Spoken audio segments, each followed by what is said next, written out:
buenos días a todos. Estamos comenzando hoy un webinar. Vamos a estar en 1 a 1 conversando con Marina Dal Poyeto. Marina es economista y es directora ejecutiva de EcoGo. Hola Marina, buen día, ¿cómo te va? ¿Qué tal? Buen día, ¿cómo estás? Bien, muy bien. Bueno, en primer lugar, muchas gracias Marina por acompañarnos. Trataremos de conversar y recorrer los distintos temas que hoy por hoy más nos generan inquietudes y nos están generando un montón de preguntas respecto de la economía argentina y la evolución de las distintas variables económicas y qué resultados podemos llegar a tener a partir de los próximos meses en función de los posibles desenlaces también políticos. Así que le agradecemos muchísimo a Marina la presencia hoy en nuestro webinar, y a todos los que están del otro lado los invitamos a que puedan hacer sus preguntas y que puedan ir siguiendo la conversación y que nos consulten en caso de que tengan alguna consulta o una pregunta, como dije antes. Si querés, Marina, para comenzar como disparador o como para puntapié de nuestra conversación, me gustaría conversar con vos, saber qué opinión tenés respecto de las posibles alternativas que tenemos con el fondo, ¿no? O sea, estamos en vilo, en una situación de espera de un resultado, de algo que puede venir o no, pero bueno, todos sabemos que a fines de mes Argentina tiene que pagar a más o menos 3.400 millones de dólares entre el último día de julio y el 1 de agosto, y que esto básicamente depende de que el fondo nos libere los fondos, ¿no? O sea, hoy estamos con reservas netas negativas y no tenemos mucha liquidez como para poder disponer y pagar al fondo. Nada, me encantaría saber un poco tu opinión respecto de esto y después vamos elaborando. Sí, a ver. Lo primero que diría es, lo que vos planteás es así, o sea, Argentina hoy tiene reservas netas en el marco del acuerdo con el fondo negativas en la zona de 7.400 millones de dólares. Las líquidas están en la zona de 500 millones. O sea, ¿cuál es la diferencia entre netas y líquidas? Las netas en principio son propias, son las brutas, menos los encajes de los depósitos, menos el swap completo con China, menos el swap completo con Basilea, menos los dólares de CDESA. Las líquidas, en principio yo lo que estoy restando es de los 26.000 millones de dólares que tenemos hoy de brutas, le estamos restando los componentes que de alguna forma no puedo usar, ¿no? Y ahí le restamos no todos los encajes, sino que le restamos los encajes, que en principio son los encajes legales, le restamos el swap con China que no estuvo activado, le restamos el oro, le restamos, y ese número cuando lo calculas te da cercano a cero, o sea, casi no tiene dólares de caja. ¿Qué dólares adicionales podría usar? Podría usar 2.000 millones de bonos del tesoro, que en principio podría hacer un ripo con esos y conseguir dólares.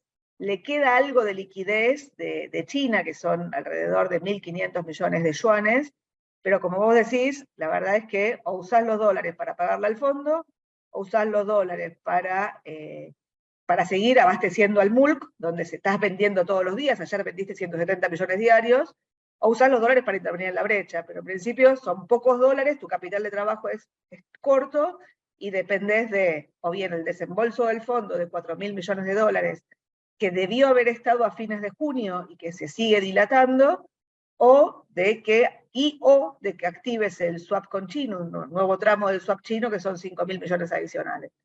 En este contexto, la verdad es que vos deberías tener un acuerdo con el staff, ¿no? Esta semana, entre hoy y mañana, porque una vez que está el acuerdo con el fondo, tiene que ir al board del organismo y aprobarlo antes de que se vayan de vacaciones la semana siguiente. La reunión del directorio es el 26, con lo cual la expectativa es que vos tengas un acuerdo ahora. El problema que tenés es que Argentina hoy está revisando las metas de marzo, no las de junio. Las metas de marzo, en principio, están todas incumplidas, pero el desvío del incumplimiento es relativamente chico. Las metas de junio, los desvíos son enormes, sobre todo en lo que es la meta de acumulación de reservas, donde te comprometiste a acumular 9.000 y desacumulaste 7.000. Entonces, digo, estás casi 16.000 millones y medio abajo de tu compromiso, y por lo menos el fondo, la parte del staff, que es la que está negociando, lo que ve es, me incumplís todo, o sea, y Massa candidato me va a seguir incumpliendo, y entonces están en un tira y afloje donde la lógica original del acuerdo, que nosotros siempre sostuvimos, que es que el fondo, si Argentina se prende fuego es un problema de la Argentina, pero no quiere ser el culpable del detonante de que Argentina se prenda fuego, o sea, no quiere tener la misma imagen que tuvo en 2001, que fue, digamos, el momento que el fondo te cortó los desembolsos frescos a la Argentina, el inicio del fin, digo, después vino toda la dinámica posterior. El fondo y esa imagen no la quiere, pero además, de nuevo, los desembolsos del fondo son para pagarle al fondo, vos dijiste, son 2.600 millones de dólares que tenés que pagar el 31, otros 800 que se pagan a principios de agosto, pero que los podrías pasar para el final de agosto sin ningún incumplimiento, y otros 800 que se pagan en septiembre y se podrían pasar para el final de septiembre. Todo el resto de los vencimientos, hasta los 9.000 millones que te quedan, se pagan después de la elección de octubre. O sea, hasta la elección de octubre te quedan estos 4.200 millones de dólares, que son equivalentes a los 4.000 que te tienen que desembolsar. O sea, la lógica sería que te los desembolsen. Hay un punto adicional, que es que al fondo no le sirve que entres en atrasos. Entrar en atrasos es un problema. No le sirve al gobierno y no le sirve a la oposición. Con lo cual, en este juego de dilema de tres prisioneros, la lógica sería que haya un acuerdo y que te desembolsen los 4.000. Dicho esto, está trabado. Y Marina, y ahí te pregunto, ¿no? Me surgen dos preguntas. Por un lado es, ¿qué pasa si no sucede? Esa es una pregunta. Y la otra pregunta es, ¿qué condiciones, que estamos todos leyendo en los medios periodísticos y demás, pero digo, ¿bajo qué circunstancias vos creés que entre hoy y mañana sucede esto? Porque estamos en una situación muy esquizofrénica, ¿no? Donde es día a día, es momento a momento, cuando es algo que supuestamente, como mencionaste vos, debió haber estado hecho en el mes de junio, o sea, hacerlo con tiempo, no tener que estar corriendo. Entonces, ¿qué pasa? Primero, si no sucede. Segundo, si sucede, ¿qué condicionamientos creés vos que Argentina debería ceder para que suceda? O que suceda sin condicionamiento también, ¿no? A ver, digo, uno de los enojos del fondo, o de quienes están manejando el acuerdo con el fondo, es que Massa de alguna forma dilató la negociación con el fondo a su candidatura, a conseguir su candidatura como ministro, como candidato a presidente. Okay. Acordate que el cierre de lista fue el 24 de junio y vos tenías que tener el acuerdo cerrado antes de junio. O sea, se dilató, y esa dilación y ese uso exorbitante de reservas de alguna forma puso mucho más duro al fondo de lo que estaba hace 2 meses atrás. Hace 2 meses atrás el propio fondo te dejaba trascender de que incluso podría haber anticipos de los próximos desembolsos, o sea, no solo los 4.000, sino hablaban de 13.000 millones, que era el desembolso de junio, de septiembre, de diciembre, e incluso el de marzo del año siguiente. Eso hoy no está. Hoy lo que estamos discutiendo son los 4.000 millones. Entonces, el gobierno lo que dice, digo, el fondo no está cómodo con un Massa candidato y ministro. O sea, el fondo prefiere negociar con un ministro, porque negociar con un candidato y ministro, como dijiste vos, usaste bien la palabra, es medio esquizofrénico. Ahora, hoy llega hasta acá y tienen que tomar una definición, digo. Vos me decís, ¿qué pasa si no hay acuerdo? ¿Y qué es lo que te pide el fondo? O sea, primero, ayer trascendió, y están todos los medios hoy, un documento del fondo donde te exige una devaluación y te pone un nivel de tipo de cambio. Bueno, debo decir que ese documento del fondo en realidad es un informe estándar del fondo sobre comercio internacional, digo, no habla de Argentina, es un informe de 250 páginas, donde en la página 64 hay un cuadro sobre Argentina con números de diciembre. O sea, eso sale hoy de casualidad, pero digo, no es un mensaje del fondo sobre Argentina. Y cuando se pone el nivel del tipo de cambio que te exige el fondo, en realidad el fondo lo que dice en ese documento es que el atraso del tipo de cambio real, no del nominal, está entre 15 y 25%. A partir de ahí, Ezequiel Burgo, que toma el informe en Clarín, le pone números tomando el dato del tipo de cambio mayorista. Pero lo que digo es, fue mediático, digo, no fue un mensaje del fondo hacia la sociedad argentina. ¿Vos Lo crees que el segundo que fondo diría, entonces no condicionaría un desembolso a una devaluación? no, yo no estoy diciendo eso, yo lo que digo es, el fondo quiere recontra claro que una devaluación en este contexto sin programa, lo único que te asegura es que la tasa de inflación del mes siguiente es mucho más alta. De hecho, el fondo estuvo negociando, digamos, hasta ahora todas las negociaciones fueron mecanismos de devaluación indirectos, ¿no? Digo, el dólar Alternativo. soja, Claro. sectorial, o lo que se está conversando ahora es un impuesto. Ahora, el problema que vos tenés es que todas las discusiones que tuvieron, digo, terminaste siguiendo usando dólares. Entonces, el fondo lo que no quiere es que te gastes dólares a mitad de precio, Ah, y menos que te gastes sus dólares. Con lo cual, hay una tensión sobre el tipo de cambio, y ahí, por un lado, si el fondo te pide, ahí hay un número dando vueltas en la zona del 30, de nuevo, una devaluación en la zona del 30 sin programa, lo único que te asegura es que la tasa de inflación se te acelere y que la nominalidad de todo del país se acelera. Con lo cual, la verdad es que no le sirve, de nuevo, no le sirve al fondo, no le sirve al gobierno, no le sirve a la oposición. O sea, no te sirve una devaluación sin programa. Al mismo tiempo, seguir vendiendo dólares baratos, digo, es esquizofrénico, de nuevo uso la palabra tuya. Con lo cual, del otro lado, digo, Massa, una vez que consiguió su candidatura y una vez que su objetivo no es llegar a las PASO al 13 de agosto, su objetivo es llegar al 22 de octubre, que es la única elección que define cargos. Las PASO lo único que definen son candidaturas, el único espacio donde hay pasos competitivas, y define preferencias electorales. O sea, es una gran encuesta nacional que te va a decir si la elección es de medios o es de tercios, o te va a decir si Juntos por el Cambio tiene votos suficientes para ganar en primera vuelta o hay chances de balotaje. Medios o tercios, me refiero si hay una tercera fuerza con chances de colarse en el balotaje, me refiero a la Libertad Avanza, Milei. Que hoy pareciera que no, y hoy pareciera en las encuestas que uno mira que Juntos por el Cambio no tiene los votos suficientes para ganar en primera vuelta en octubre, pero lo que digo es, la elección es octubre, o sea, tenés que llegar a octubre, hasta octubre vos tendrías que pagarle al fondo 4.200 millones de dólares, si no te desembolsan los 4.000, la verdad que estás en un problema, porque insisto, los dólares que tenés, yo en los números que dije, 500 millones de capital de trabajo, más 2.000 eventuales que podrías usar con la operatoria de repos con los treasuries, más 1.500 que tenés de yuanes, digo, tenés 3.000 y pico de palos, que no te alcanza, o sea, no tenés, digo, si los usás para pagarle al fondo, no tenés capital de trabajo suficiente para seguir transitando estos meses. Entonces, digo, las tensiones te aumentan. Mi lectura es que Massa no va a devaluar y va a tensar hasta el final. Del otro lado, la verdad que el fondo debería destrabar, pero hoy no está destrabado. Hoy estás en un juego de gallinas donde ambos extremos están yendo al choque. Lo que te ayuda a estabilizar la dinámica que estás viendo hoy por hoy es la expectativa de cambio.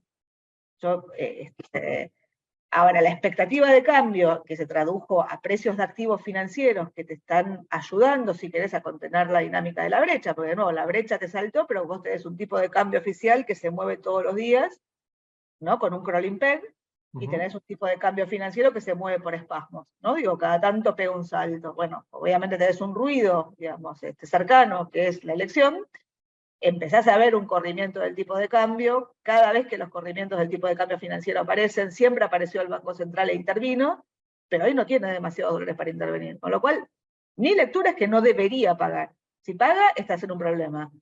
Y si no paga, también estás en un problema. Con lo cual deberías destrabar el acuerdo. Ahora, el acuerdo hoy no está.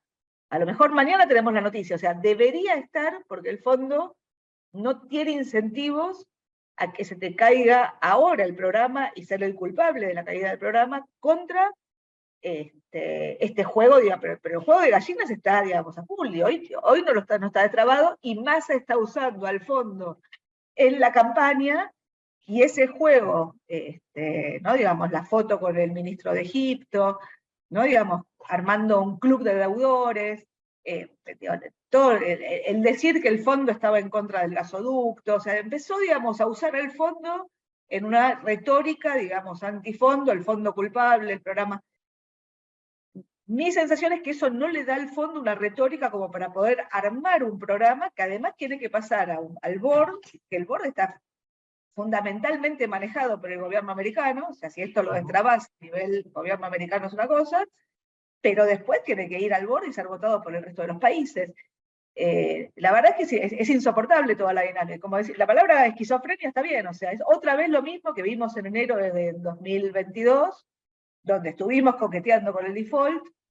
En enero de 2022 finalmente se destrabó y la lógica esta de dilema de 3 prisioneros donde a nadie le sirve entrar en atrasos, primó. Uno supone que va a pasar lo mismo, pero estás pensando, si no pagás, estás en un problema, y si pagás también. ¿Puede haber un paréntesis, quizás, hasta después de las PASO? Hay algunos estudios y algunas opiniones de gente que habla de que esto podría llegar a postergarse o dilatarse post-PASO. Eso le quitaría quizás un poco de presión al fondo de no intervenir en un momento político y al mismo tiempo aclararía un poco el panorama que bien vos planteás respecto de cómo se da la encuesta nacional de las PASO frente a la elección real que es en octubre. Yo estoy de acuerdo con lo que vos decías previamente, que en realidad Massa barra el oficialismo que va a ir a las elecciones tiene un horizonte puesto en octubre, no en las PASO. Pero Exacto. las PASO es el primer desafío, por ponerlo de alguna manera, que lo posiciona competitivamente o no. Con lo cual, es cierto que los incentivos son de no devaluar, de retener los dólares o de seguir vendiendo dólares a 50, 100 millones de dólares por día del Banco Central y aguantar hasta las PASO y después veo. Ahora, ¿el fondo soportaría hacer esto en la segunda quincena de agosto? El incumplimiento es muy cortito, muy temporal, y el hecho de que el fondo entre en recesión y se junten todas estas cosas puede llegar a dar una posibilidad a que esto suceda. Eso por un lado. Y la otra pregunta es, ¿cuál es la dinámica que la economía argentina puede llegar a tener entre las PASO y las elecciones de octubre, dependiendo, por supuesto, un resultado posterior, digamos, a las PASO, a la encuesta nacional, un resultado en el cual el oficialismo entra un poco más competitivo o no, ¿no? Vos mencionaste que Cambiemos hoy con las encuestas no se estaría viendo como ganador en primera vuelta, pero bueno, si sucede eso o si no sucede, ¿cómo son las dinámicas? ¿Cómo te imaginamos las dinámicas desde mediados de agosto hasta casi fines de octubre, ¿no? Sí. A ver, lo primero es lo de la tregua del fondo, o sea, si el fondo hace un puente hasta después de las PASO. Eso existió en algún momento en 2003, hubo un puente, o sea, sin acuerdo, un acuerdo puente del fondo de 8 meses, en ese momento estaba la Baña, hasta la elección de 2003, donde el fondo se corrió de la negociación, no entraste en atrasos con el organismo, y el acuerdo con el fondo vino después de la elección de 2003, donde en ese momento ganó Néstor Kirchner. O sea, eventualmente se podría hacer.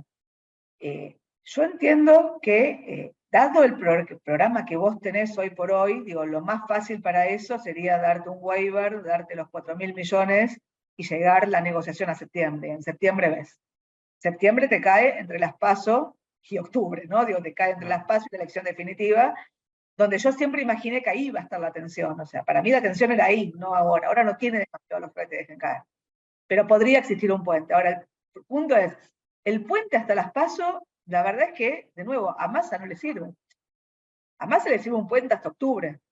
Hasta las PASO, digo, ¿qué vas a hacer al día siguiente después de las PASO? Porque lo que digo, Massa lo que te está vendiendo hoy por hoy es la desaceleración de la inflación. Te está vendiendo, de nuevo, la inflación es muy alta, la economía tiene problemas, lo que quieras, pero yo soy Salvador Massa, que llegué cuando la brecha cambiara a 160%.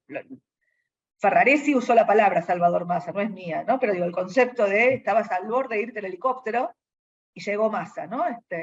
Y Massa te sacó del abismo y te metió en este sendero donde encima tuvo una sequía y con la sequía está intentando transitar estos meses donde la economía tiene 20.000 millones de dólares menos, y esa es la discusión principal con el fondo. O sea, no es que yo te incumplí 17.000 millones de dólares, es que la economía tuvo 20.000 menos. El fondo te dice, bueno, si tenías 20.000 menos no podías gastar lo que estás gastando, y Massa te dice, mira, ¿qué querés que hagas? Estoy en campaña. Pero digo, la campaña llega a octubre, o sea, la elección que define no solo presidente y vice, si no hay balotaje, sino todo lo que está atrás de la lista, o sea, senadores, diputados nacionales, provinciales, concejales, gobernadores en algunas provincias, Buenos Aires, y jefe de gobierno en la ciudad de Buenos Aires. La elección es octubre, digo, no es agosto. Con lo cual, que haya una tregua a agosto, digo, después tiene que llegar a octubre. Entonces, mi sensación es que lo que deberían conseguir es destrabar esos 4.000 millones que te mantenga a flote el esquema sin una devaluación. ¿Por qué sin una devaluación? Porque, insisto, digo, si vos movés el tipo de cambio oficial, la dinámica inflacionaria que transitoriamente en junio fue a 6, después de haber escalado 1 punto por mes desde diciembre hasta mayo, era 5 en diciembre, 6 en enero, 6,6 en febrero, 7,7 en marzo, 8,4 en abril, tuviste un descenso en mayo, ¿no? El 7,8 y en junio el 6. La verdad que ese descenso tuvo que ver con algunos factores muy estacionales, como el precio de la carne, el precio de las verduras, pero fundamentalmente con 2 precios básicos que son el dólar oficial y la brecha. Entonces, digo, más está entre que si devalúa el oficial, claramente se te va a disparar la dinámica inflacionaria. Y se te escapa la brecha también. Entonces digo, vos necesitas sí o sí el acuerdo, él está jugando a conseguir ese acuerdo, de nuevo, no los 13.000 millones, el mensaje que uno escucha es, si vos me vas a anticipar 13.000 millones, podés pedirme cosas, si lo que me vas a pedir, me vas a dar, son los 4.000 que encima yo te los voy a dar a vos, no me sacás la escasez de encima. Bueno, entonces digo, ¿sabes qué? Digo, no me pidas nada, y ese es el tira y afloje que estás teniendo en este contexto. Eventualmente están viendo cómo consiguen algunos dólares adicionales con un dólar soja 4, hay que ver qué tipo de cambio te entregan. Todavía, hoy estás con una mayor necesidad digamos, del productor de pesos para poder sembrar, no digo que las que tenías hace 2 meses atrás. Y del otro lado, de nuevo, ¿cómo haces para encarecer las importaciones? Está flotando la idea de un impuesto. La verdad que el impuesto no puede ser pedido por el fondo porque va en contra de las normas de la Organización Mundial de Comercio, digamos, se mete complicado con el tema del Mercosur, pero además, de nuevo, no queda claro cómo lo pones. ¿A dónde le pones el impuesto? ¿Lo pones a la importación al momento del despacho? ¿Lo pones al momento del pago? Vas a querer ponerlo eventualmente al momento del pago y que le toca al que viene. Pero entonces al que viene le va a tocar con un salto cambiario en el mes. O sea, lo que digo es, todo lo que haces es complejo y lo que estás intentando destrabar, o sea, la lógica de por qué uno piensa que se debería destrabar finalmente es porque son 4.000 millones que en principio se los devolves al fondo y sostenés a flote el esquema. ¿Cuál es el riesgo que se ve del otro lado, que se visualiza? Bueno, digo, si vos haces eso y le das aire a Massa, bueno, digo, el escenario, digamos, que yo planteaba antes, de medios, una elección, donde Juntos por el Cambio nos saca 10 puntos de diferencia y entonces en las PASO se visualiza que hay una segunda vuelta electoral. Y encuestas que hoy te dan una preferencia, digamos, en la interna dentro de Juntos por el Cambio, de Bullrich sobre Larreta, bueno, te estaría anticipando, si eso se ocurre, yo siempre digo lo mismo y es, la verdad que lo que sabemos a ciencia cierta es que las encuestas fallan, o sea, esto es lo que marcan las encuestas hoy, pero puede fallar, digo, te quedó claro en 2019. No digo, lo que visualiza más es una eventual competencia en un balotaje con Bullrich, en un discurso moderado halcón, si la dinámica económica se sostiene, porque en principio vos lograste ir pateando los pagos y manejando la escasez, con un nivel de actividad que no se termina de desplomar, bueno, en todo caso visualizar chances electorales, y creo que ese juego es donde el fondo no se siente cómodo, porque digo, si juega de un lado ayuda a uno, si juega del otro ayuda al otro, y la verdad que el fondo no es el rol del fondo. Dicho eso, te hago la respuesta de cómo transitas, digo, porque yo siempre dije, entre agosto, 13 de agosto y el 22 de octubre, hay 2 meses y 10 días que yo decía son tierra de nadie.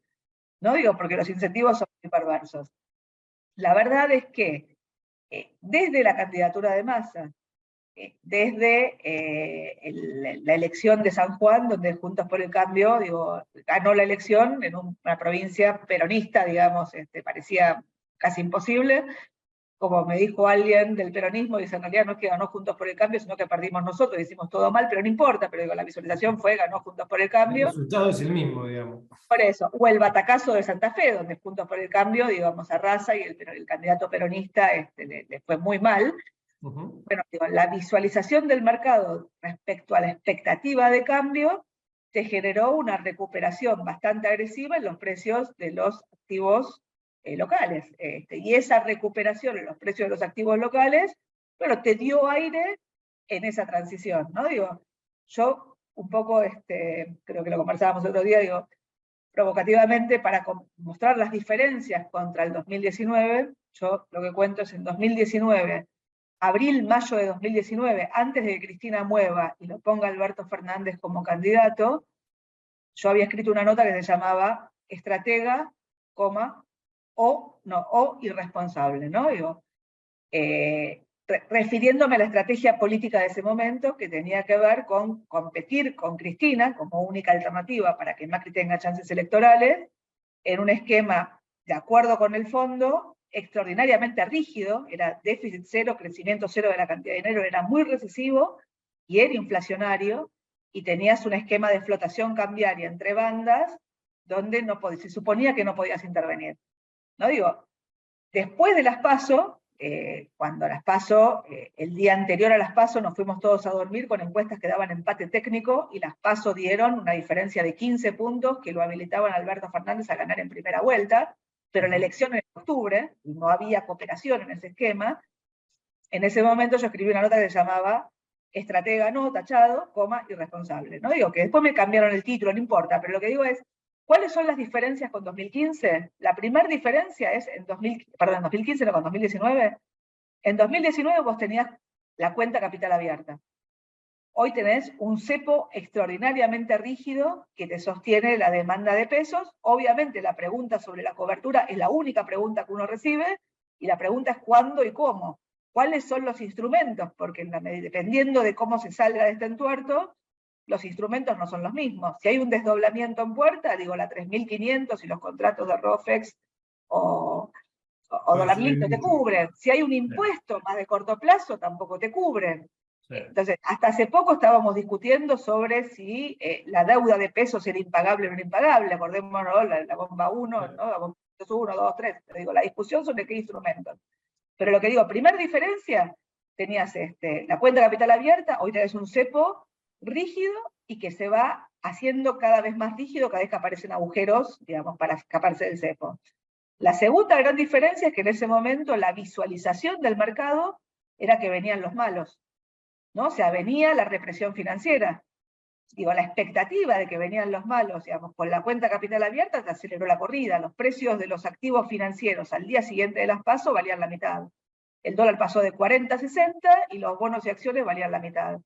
Y en este sentido, un resultado no esperado de cambio, básicamente, un empate técnico, un Massa más competitivo, una Unión por la Patria que saque en torno al 30% en las encuestas y lo lleve a balotaje al oficialismo, ¿vos crees que va a tener efecto, digamos, que debería tener algún tipo de efecto en los precios de los activos financieros? Porque comparto con lo que vos estás diciendo. Creo que la única parte buena respecto a la decisión de que Massa sea candidato es que es la misma persona la que sostiene la estabilidad, la que es el candidato, y de alguna manera esta tierra de nadie que vos mencionabas entre agosto y octubre pasa a ser 2 meses y 10 días, digamos, de el mismo gobierno gobernando, porque digamos, Alberto Fernández mucho no está haciendo, y entonces Massa está sosteniendo, por decir de alguna manera, el funcionamiento de la economía, ¿no?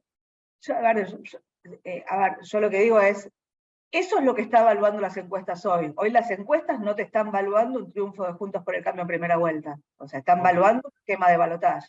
O sea, si vos mirás hoy por hoy, o sea, la elección es de medios, no de tercios. Yo tenía déjame mostrar un gráfico para ponerlo, es una...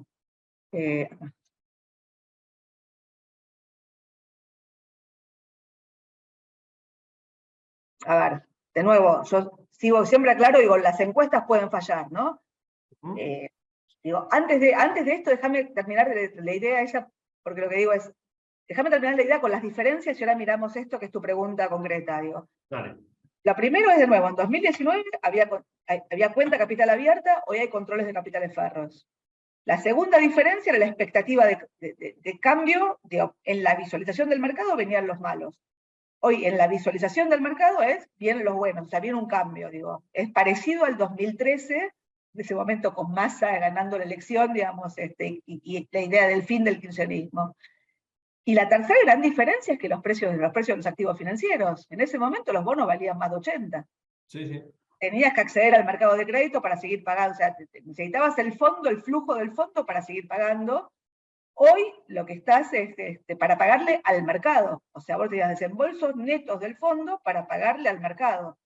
Hoy los bonos valen 30 y pico, vienen de valer 20, no estás pagándole al mercado, ya terminaste de pagarle los bonos este año, los 2.000 palos ya los pagaste, el próximo vencimiento es enero del año que viene, pero lo que digo es, la expectativa de que vienen, entre comillas, los buenos para el mercado, por eso te mencionaba, digamos, la reacción del mercado frente a las elecciones, y los niveles de precios, digo, te dan cierta estabilidad en la transición. A contracara lo que tenés es el nivel de reservas que describíamos antes, demasiado riesgoso, y esta discusión, este tira y afloje con el fondo, donde mi sensación es que Massa va a intentar evitar devaluar hasta el final, aún a riesgo de, no sé, digo, creo que pagar, insisto, es muy costoso, y creo que no pagar también es muy costoso, o sea, debería destrabarlo. Hoy no está destrabado. Entonces voy a tu pregunta, yo lo que digo es, las PASO te contestan 3 preguntas, o sea, las PASO de nuevo no son una elección, las PASO solamente definen candidaturas, pero te contestan 3 preguntas. La primera es como la elección, de nuevo, de medios o de tercios. Hoy estás por acá, o sea, hoy la suma de Juntos por el Cambio más lo que es Unión por la Patria debería estar en la zona del 70, ¿no? Digo, y Milei más parecido a la zona del 20. Puede fallar, digo, a priori, digo, viendo las elecciones provinciales, viendo la dificultad para el cierre de listas, y viendo cómo el espacio que tenía Milei en los medios, en el prime time, se fue pinchando, digo, hoy hasta medios que eran extraordinariamente amigos, le están pegando, digamos, fuerte, digo, si quieren el ejemplo más claro es Viviana Canosa, digo, parecería que vas por acá. La segunda es, de nuevo, si le alcanza o no le alcanza, para mí vas por acá, y hoy estás jugando acá, ¿no? Digo, estás jugando en este juego, puede fallar. Nosotros le pusimos, estas son probabilidades tentativas ad hoc puestas por un economista leyendo encuestas políticas, o sea, tómenlas o déjenlas. Pero digo, la sensación es que este es el escenario más probable hoy, que es el que busca Massa en términos de balotaje de competencia con Bullrich, que es el que planteas vos, o sea, finalmente el resultado no es octubre, es noviembre, o sea, tenés que llegar el 19 de noviembre. Estos serían escenarios de balotaje con Milei, que creo que serían muy disruptivos para el mercado.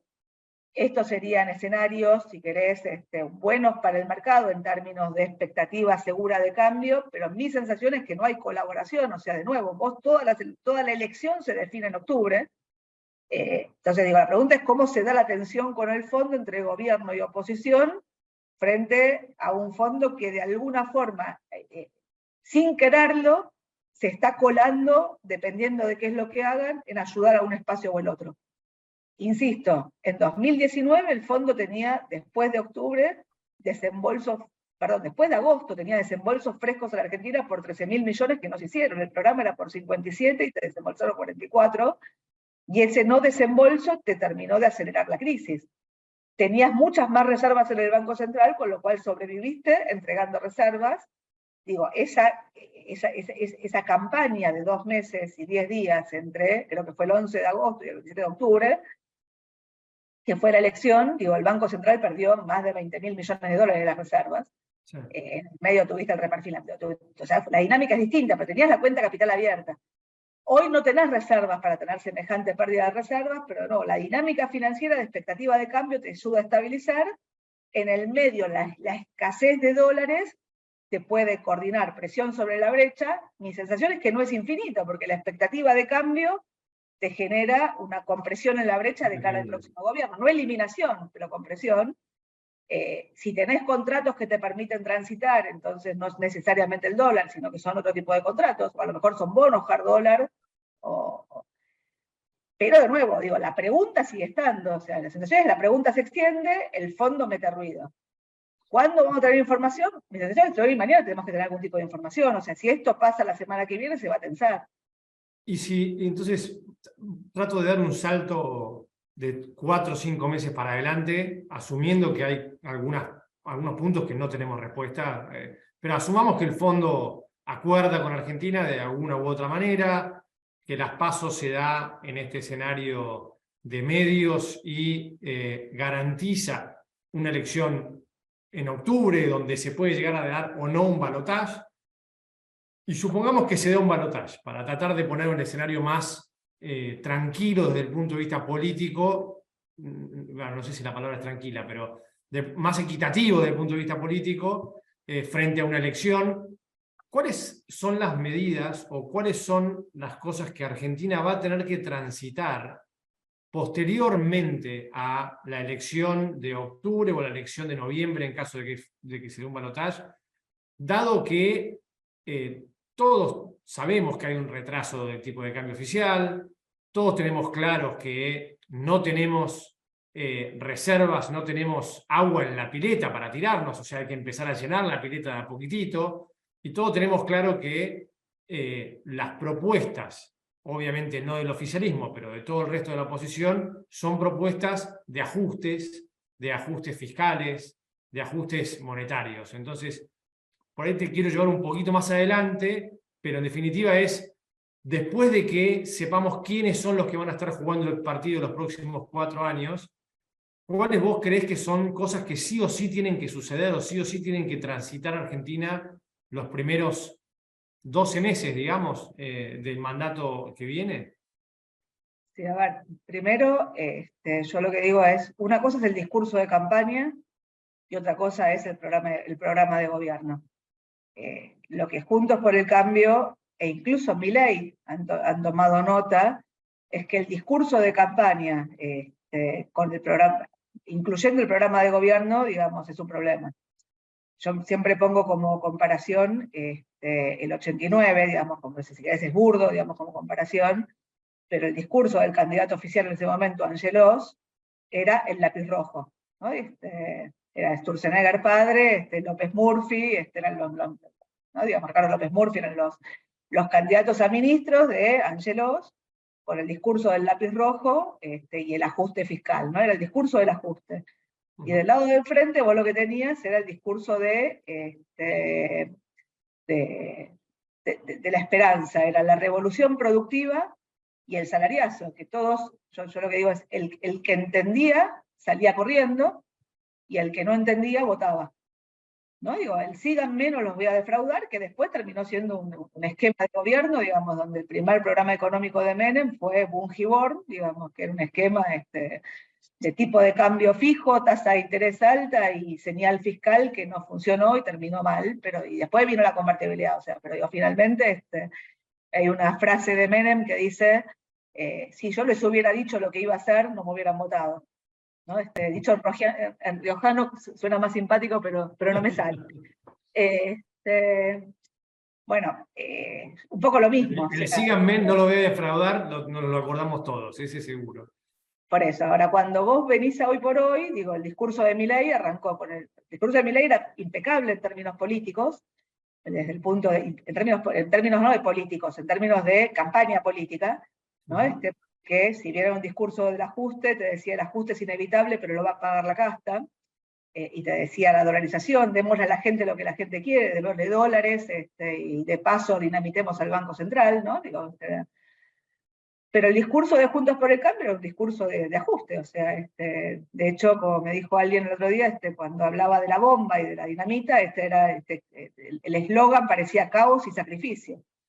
¿No? Digo, y el discurso de Massa es un discurso más flexible, digamos, alguien hablaba de plastilina, ¿no? Digo, un poco despectivamente, pero un discurso donde, bueno, digamos, los que vienen te llevan al ajuste. Fíjense que hoy tenemos un nivel de actividad alto, tenemos un nivel de empleo alto, bueno, tenemos un problemita con la inflación, el Banco Central se está aprendiendo, pero no importa, digo, o sea, lo que digo es, mi sensación es que en las últimas semanas, en la medida que te estás metiendo dentro de la campaña, los discursos están corriendo todos más salen de la ortodoxia y se van hacia el discurso político. Digo, incluso Milei ya te dice que no se pueden subir tarifas. El ajuste, siempre, Juntos por el Cambio siempre propone lo mismo, dice, no se pueden subir tarifas en un esquema como el actual. Vos hablabas del plan motosierra, ahora no podés subir tarifas. Incluso Milei te dijo en la reunión del IAEF, no se puede salir del cepo, si salís del cepo el día 1 te vas a la hiperinflación, o sea, te está diciendo no se puede, o sea, es un rodrigazo. Mi sensación es que dentro de Juntos por el Cambio vos tenés, si querés, una interna, entonces al haber una interna, la competencia política no es la campaña nacional, sino que la competencia es ganarla al otro. Entonces Patricia tiene un discurso mucho más halcón, y Horacio tiene un discurso mucho más antigrieta, digamos. Después se van adaptando, ¿viste? Y tratan de captar el del otro. Pero para mí es parte de la interna, o sea, parte de el día siguiente Pero todos van a tener el mismo problema cuando asuman. Ahora voy al problema, asuma, digamos, ¿no? pero por Entonces, eso, pero lo que digo es por eso lo que digo. ¿Cómo lo resolvés? Va a depender de cómo llegás. Y cómo llegás va a depender de cuál sea el discurso de campaña del que más chances de llegar tenga. O sea, pero va con el discurso de campaña el cómo llegás. Después viene el programa. Para mí el programa ahora lo discutimos. Lo que digo es, tanto Patricia como Horacio hoy están compitiendo en una interna. Mi lectura es que yo no sé qué es lo que va a dar las PASO, o sea, yo me manejo con encuestas, pero insisto, las encuestas pueden fallar. Yo un poco provocativamente digo, si hay algo más chanta que un economista es un politólogo, o sea, la verdad es que estamos en el conjunto de los chantas, pero cuando vos mirás esto, yo lo que digo es, al día siguiente de las PASO, la lectura va a ser cuál es el resultado de Juntos por el Cambio, gane quien gane Patricia, gane Horacio, la foto de unidad yo creo que va a estar, creo que la lectura al día siguiente va a ser similar a la del 2021, en 2021 la lectura ex ante era, van separados, es un desastre, fíjate cómo el peronismo se unió, son mucho más piolas. Cuando Juntos por el Cambio gana la elección, la lectura es, mirá qué bueno las pasos competitivas porque te permitieron que gente que no los hubiera votado a uno votara, entonces consiguieron más votos. Yo creo que va a haber una lectura parecida, obviamente dependiendo del resultado. Y el que gane va a tener que salir a buscar los votos del que pierda. Si es Patricia, va a tener que moderar su discurso, sobre todo si Milei, digamos, se achica, sí. Y si es Horacio, va a tener que halconizar su discurso. Entonces, lo que digo, la pregunta es cómo llegás en un contexto donde la lógica es que el que venga le haga pagar el costo político del ajuste al actual, y el actual intente que el costo del ajuste lo pague el que viene. Entonces, está de nuevo en un tira y afloje. Ese es un muy buen punto. ¿Vos creés que el actual va a pagar algún costo político? Porque en definitiva, antes hablábamos respecto de qué es lo que va a tratar de hacer Massa, y es llegar a octubre sin hacer ningún ajuste, sin reconocer ninguna devaluación, sin digamos, incrementar el ritmo de inflación tampoco. Entonces va a tratar de aguantar lo mejor posible. De octubre y para adelante, digamos, ¿no? Supongamos que logra ese objetivo Massa, porque en definitiva, si llega al competitivo, lo va a lograr. O por lo menos tiene las manijitas para lograrlo. ¿Cómo sigue? A mí me causa un poco de gracia, justo ahora está en pantalla la película de Indiana Jones, ¿no? No sé si alguno la vio, pero hay varias imágenes, pero hay una imagen donde Indiana Jones va corriendo arriba de un tren en movimiento, con los nazis disparándole de atrás, y viene un túnel, y cuando está por llegar al túnel, digamos, esquiva todos los disparos, se tira abajo del túnel, pasa del otro lado, los nazis obviamente quedan estrolados contra el túnel, sale del túnel, se para arriba del tren, se pone el sombrero y sigue caminando, ¿no? Entonces la sensación que da es que vos, cuando te escribís, bueno, Massa no quiere hacer esto y Massa va a llegar, ¿no? Digamos, estamos todos convencidos de que, o sea, no es Indiana Jones, digo, Massa es Massa. Es un osado, no es una estratega. Lo que digo, no es una estratega, es un táctico, o sea, es un táctico que usa todas las herramientas de la negociación y de la presión, y es capaz de negociar con Estados Unidos y China en simultáneo, y tiene, si quieren, a buena parte del establishment, y tiene buena parte del sindicalismo detrás, y puede negociar con Cristina, y puede conseguir que Mayra Mendoza, que dijo que jamás lo votaría, ahora diga la cámpora está alineada detrás de Massa. O sea, lo que digo es, consigue cosas que uno jamás hubiera pensado que se podrían conseguir, las consigue, y uno tiende a pensar que todo le va a salir bien, y de nuevo, digo, quién va a hacer el ajuste va a depender un poco de cómo se vaya manejando este esquema. Es cierto que la expectativa de cambio te estabiliza, Y es cierto que si conseguís los dólares del central y conseguís eventualmente 5.000 más de China, tenés un poco más de holgura. Pero hoy no tenés una holgura demasiado grande como para transitar. O sea, la pregunta es cómo llegás. Hay un escenario donde la brecha pega un salto y la inflación pega un salto y llegues con más nominalidad y que eventualmente la elección se defina en octubre y que después de octubre te veas obligado a mover el tipo de cambio. Pero de nuevo, o sea, no está escrito esa historia. Esa historia hoy más se está jugando para llegar al otro lado. Entonces, voy primero qué es lo que debería ser un programa y después pongo algunas dinámicas como para empezar a discutir, digamos, cómo transitamos esa historia. O sea, de nuevo, es una historia que no está escrita. La primera es, bueno, ¿qué es lo que debería incluir un programa de estabilización? Digo, un programa de estabilización debería incluir, primero, una corrección de precios relativos. ¿Qué son precios relativos? Los precios que están atrasados, el dólar y las tarifas. O sea, debería incluir una devaluación y un salto cambiario. El acuerdo, el documento del fondo te decía que el atraso cambiario hoy está en la zona del 15-25%, el dólar de agosto de 2019, después de las PASO, digo, un mes después, hoy el dólar tiene un atraso del 40 real contra ese nivel, pero tu principal problema hoy no es el atraso cambiario, tu principal problema es la brecha y las distorsiones que genera la brecha respecto al set de precios argentinos. Argentina tiene precios de bienes ridículamente caros, que tienen metido adentro la incertidumbre sobre el costo de reposición, la tasa de interés, o sea, el juego propio de y márgenes más altos, en un contexto de no competencia o de escasez de bienes, de oferta, y tiene precios de tarifas ridículamente baratas. Digo, el boleto de colectivo en Argentina vale 10 centavos de dólar. O sea, vos tenés que corregir qué es lo que hizo Macri en su momento, digamos, en el arranque de su gobierno, y la pregunta, no tenés mucho margen para hacer gradual, porque si lo haces gradual, cuando la inflación corre, pongámosle al 8 mensual, bueno, tenés que devaluar por arriba del 8 y tenés que subir las tarifas por arriba del 8. Por eso el acuerdo con el fondo nunca iba a funcionar, porque era un acuerdo inflacionario sistemáticamente. O sea, los programas de estabilización corrigen de arranque y después intentan usar como ancla. O sea, la corrección la hacen al principio.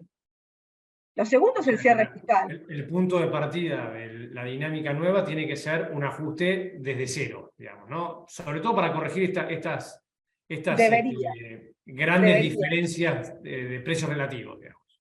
Por eso, debería.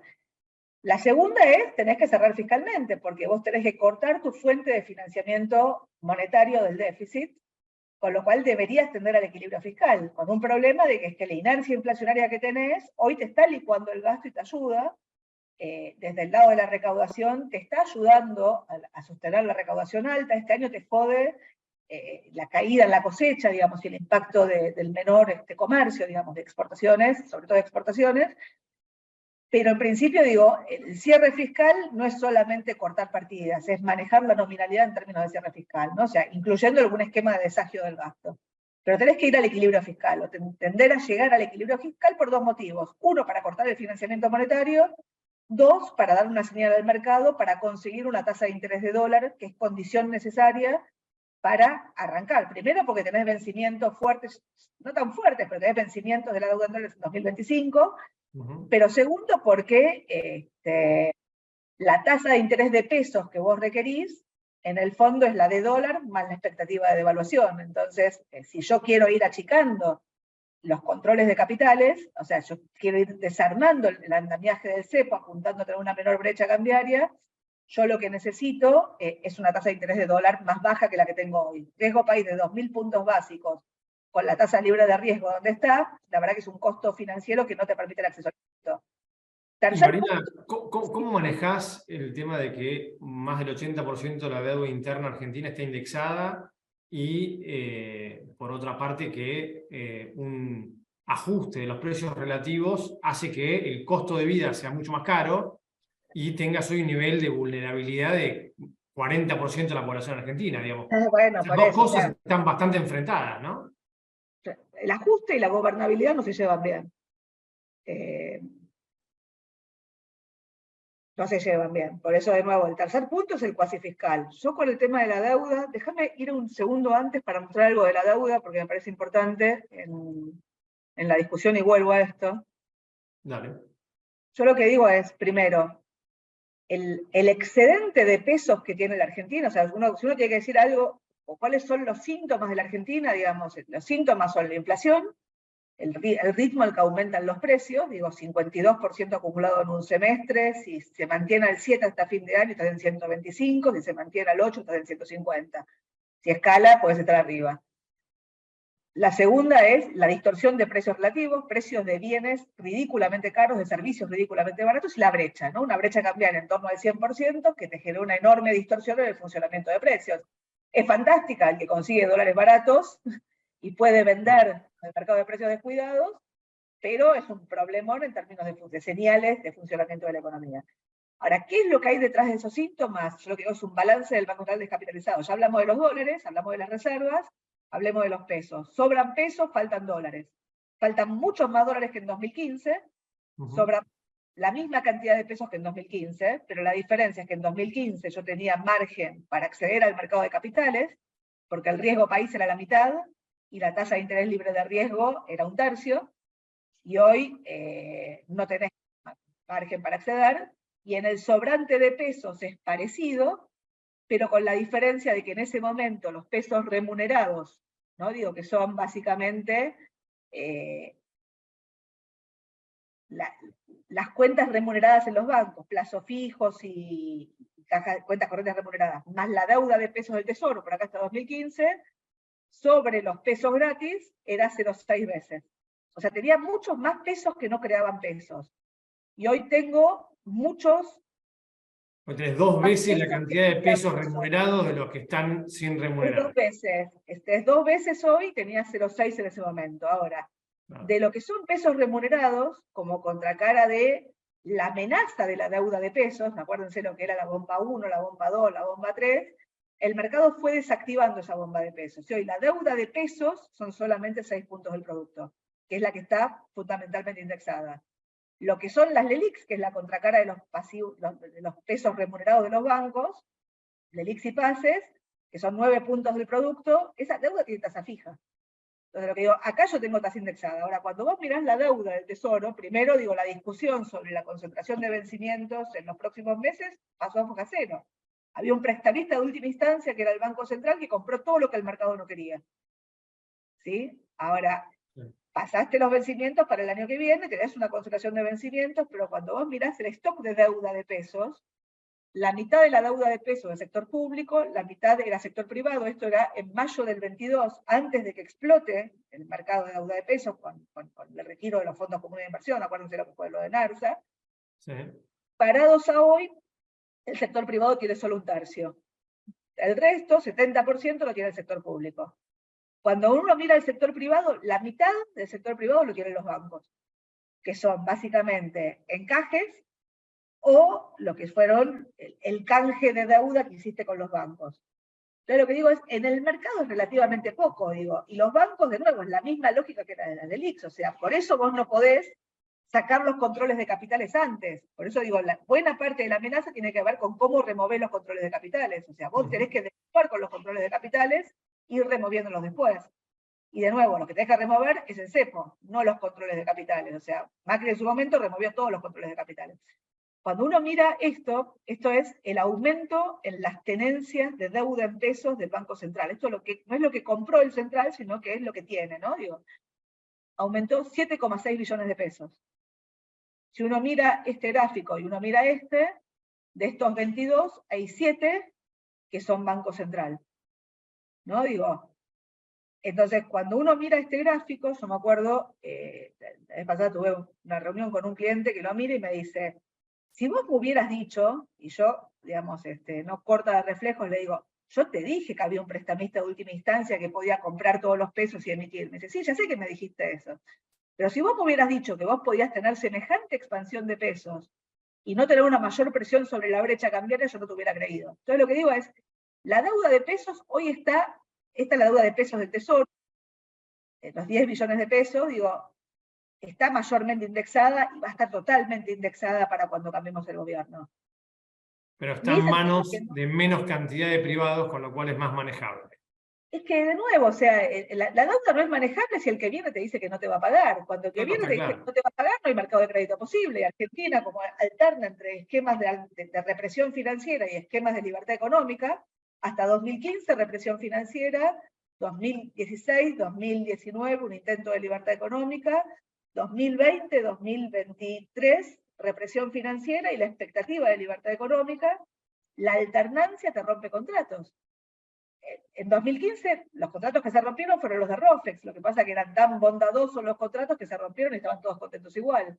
Pero hubo ruptura de contratos. Sí, en correcto. 2020 rompiste los contratos o sea, yo un poco provocativamente digo, los gobiernos populistas le rompen el crédito en dólares a los neoliberales y los neoliberales le rompen el crédito en pesos a los populistas. Bueno, si seguimos rompiendo el crédito de ambos lados, no vamos a tener nunca un país, porque digo, sin crédito no hay país. Hoy cuando uno mira el excedente de pesos, vuelvo acá, son 22 puntos del producto, incluyendo la deuda de pesos de mercado. O sea, cualquier país normal tiene un M3 mucho más grande. El problema que vos tenés es que no tenés demanda de pesos y requerís un cepo muy grande para sostener esa demanda de pesos. El punto es cómo desarmás y conseguís que la relación que tenés hoy, que son 5 puntos de crédito y 10 puntos de pasivos remunerados, en algún momento tengas demanda de crédito genuino que no sea inflacionaria. ¿Cómo armás una moneda?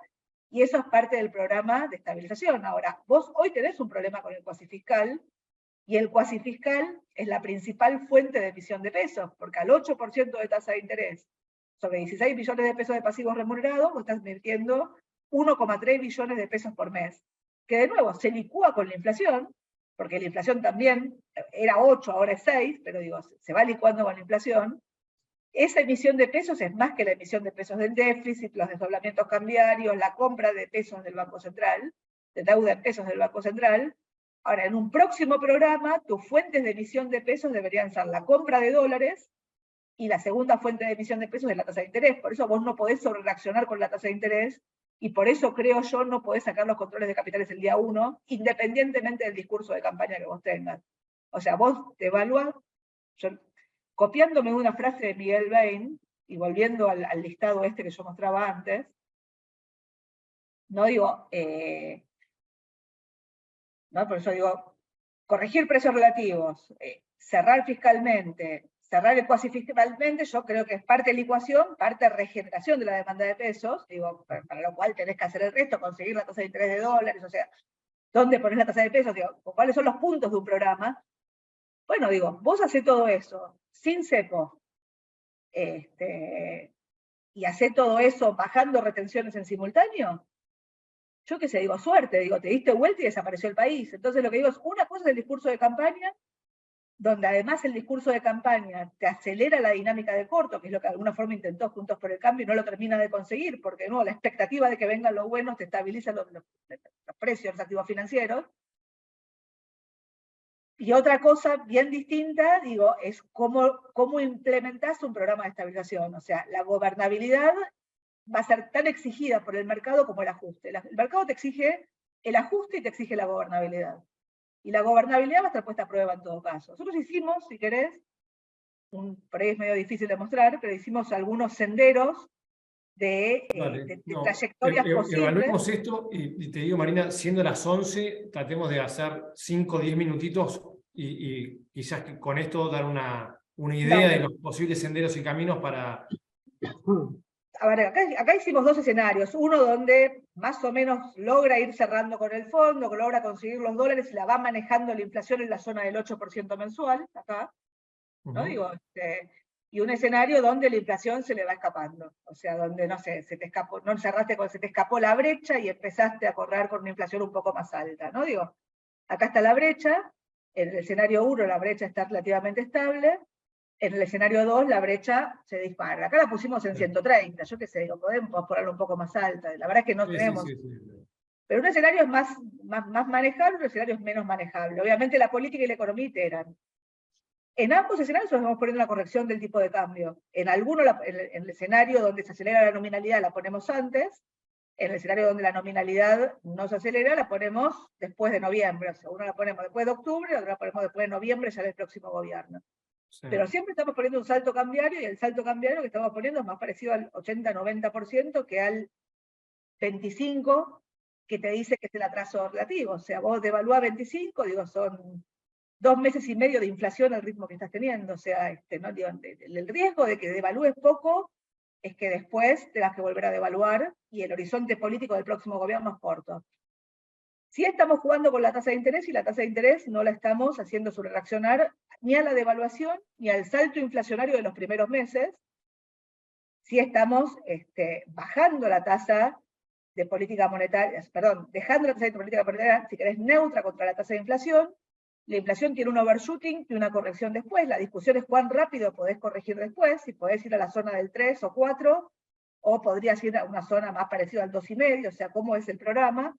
Pero digo, cualquier programa de estabilización de corto plazo tiene un shock inflacionario, devaluatorio inflacionario, dólar y tarifas te requiere inflación. Vos lo que deberías es conseguir que los precios de los bienes no ajusten con la devaluación, y que los precios de las tarifas, digo, acomoden, y tratar de sostener los niveles de ingresos que se van a erosionar al principio, pero cuidado porque estás con niveles de ingresos particularmente bajos, sobre todo en algunos segmentos. Por eso digo la gobernabilidad. Pero digo, si querés, esto es un escenario, digo, no disruptivo, con un programa de estabilización que funciona para bajar la inflación en la segunda mitad del año. O sea, la segunda mitad del año, digo, la caída del nivel de actividad debería arrancar, está moderado por la sequía. Este año la sequía te lleva para abajo los números, que el año que viene, si la cosecha se normaliza, debería normalizarse un poco. Pero digo, vos vas a un escenario de un primer trimestre, si querés, a la defensiva. De nuevo, a partir de ahí empieza la pregunta, es ¿cuándo? ¿Cómo? ¿Cuánto? Mi sensación es que sin controles de capitales el riesgo de Rodrigazo aparece, y no debería. Y el riesgo de hiperinflación, como marcaron algunos economistas, ¿viste? De aceleración parecida a lo que fue la dinámica del 89, para mí no tiene ningún sentido. O sea, no tenés ni los mecanismos de indexación del 89, no, o sea, es otra historia esto.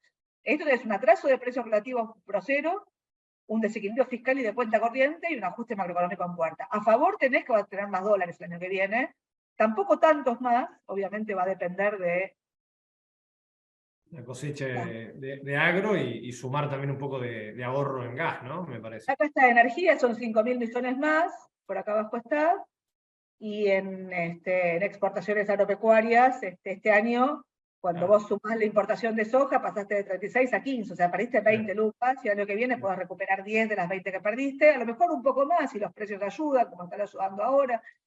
Pero la verdad es que, de nuevo, el mundo no es un mundo demasiado hostil, pero tampoco es un mundo demasiado amigable. Y la verdad es que en algún momento tenés que empezar. El que venga tiene 4 años de horizonte por delante.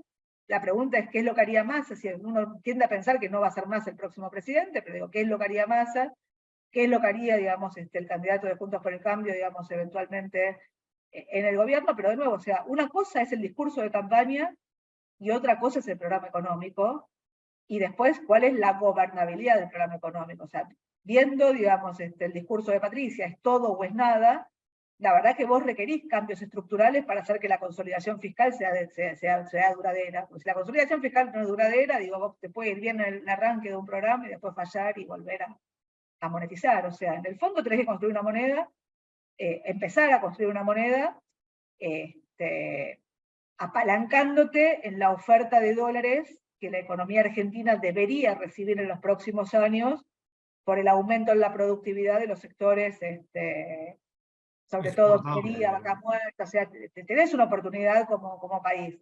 Pero, por eso digo, yo veo que no hace falta romper contratos, pero no, si querés ser muy agresivo con la salida del cepo, digo, la verdad que los contratos están en juego.